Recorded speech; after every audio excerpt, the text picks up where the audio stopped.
Ay nako, sisid muna tayo mga kamaster. Inutusan tayo ng aking misis maghanap ng lato.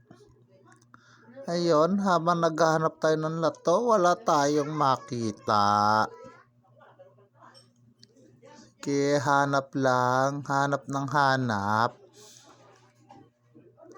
Mas nag-enjoy ako sa pagtingin ng mga bato dito sa amin.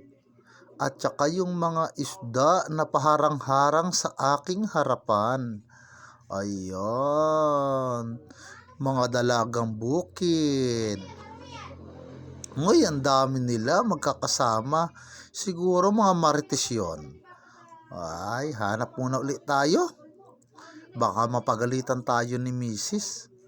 Uy, ayun, ang dami talagang dalagang bukid dito sa spot na napuntahan ko.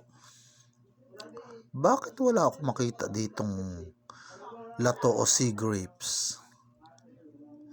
Ang gandang pagmasdan. Ay nako, nakakasawa na maghanap ng lato. Tingnan ko na lang yung mga rock formation, mga bato dito. Ayan.